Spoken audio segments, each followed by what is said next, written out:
BRS రజతోత్సవ సభను ప్రజలు బహిష్కరించాలని తెలంగాణ ఉద్యమకారుల జేఏసీ పిలుపునిచ్చింది.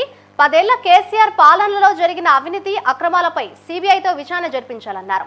ఆయన కుటుంబం అక్రమంగా సంపాదించిన సొమ్మును స్వాధీనం చేసుకోవాలని డిమాండ్ చేసింది. ఉద్యమకారులపై పెట్టిన ఉపా వంటి కేసులను తక్షణమే ఎత్తివేయాలని డిమాండ్ చేసింది. తెలంగాణ ఉద్యమకారుల జేఏసీ చైర్మన్ సుల్తాన్ యాదగిరి తదితరులు మీడియాతో మాట్లాడారు. బీఆర్ఎస్ ఆవిర్భవించి 3 ఏళ్లు మాత్రమేనని రజతోత్సవం పేరుతో మరోసారి మోసం చేసేందుకు కేసీఆర్ ప్రయత్నిస్తున్నారని వారు ఆరోపించారు.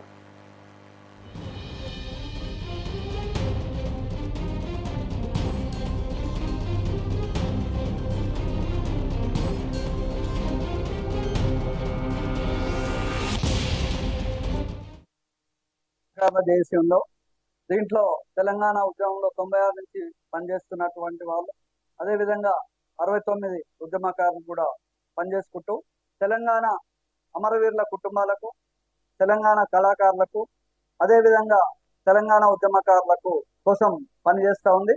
మేము కూడా గతంలో టీఆర్ఎస్ పార్టీలో పనిచేసినాం. కేసీఆర్ లేపిన దాంట్లో కూడా నేను కూడా ఒక వ్యక్తినే. ఆ రోజు 2000లో మేమేమంటున్నామంటే, ఇప్పటిదాకా మోసం చేసింది చాలు, ఉద్యమకారులను, తెలంగాణ ప్రజలను ఇంకా ఏం మోసం చేద్దామన్న సభలు పెడతా ఉన్నాం.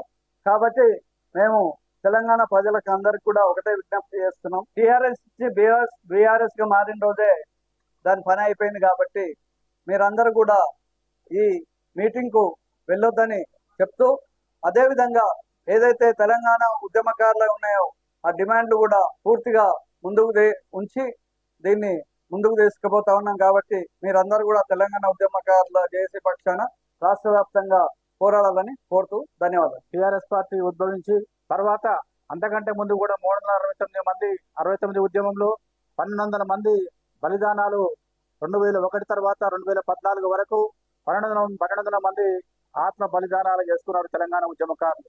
అనేక మంది ఇబ్బందులు పడ్డారు, కోట్లకి వెళ్ళారు, జైలు పాలయ్యారు, లాఠీ దెబ్బలు తిన్నారు, మరి అనేక మంది అమరులయ్యారు. ఈ అమరుల కుటుంబాల గురించి కానీ, అమరుల యొక్క సంక్షేమం గురించి కానీ, ఉద్యమకారుల గురించి కానీ ఏ రాడైనా మీరు పట్టించుకున్నారా అంటే ఎప్పుడు కూడా మీరు పట్టించుకోలేదు. ఎంతసేపు కూడా ఏ పార్టీ నుండి ఎవరు వస్తున్నారు, ఏ యొక్క కాంగ్రెస్ నుండి ఏ ఎమ్మెల్యే వస్తున్నాడు, ఏ బీజేపీ నుండి ఏ ఎమ్మెల్యే వస్తున్నాడు, ఏ కమ్యూనిస్ట్ పార్టీ నుండి ఏ ఎమ్మెల్యే వస్తున్నాడు, మీ యొక్క సీటును కాపాడుకోవడం కోసం మాత్రమే అధికార బలం ఉన్నప్పటికీ కూడా ఈ యొక్క జంప్ జిల్లాలను ప్రోత్సహించి మరి దుర్మార్గమైనటువంటి పరిపాలనను సాగించినటువంటి వ్యక్తులు. బీఆర్ఎస్ పాలనలో ఎట్లా తయారైందంటే, అంతకంటే ముందు ఎలక్షన్లు వచ్చినాయంటే ఏదో ఒక బిర్యానో, ఒక బీరు బాటలు వచ్చేటువంటి ఒక రోజులు ఉండేటివి.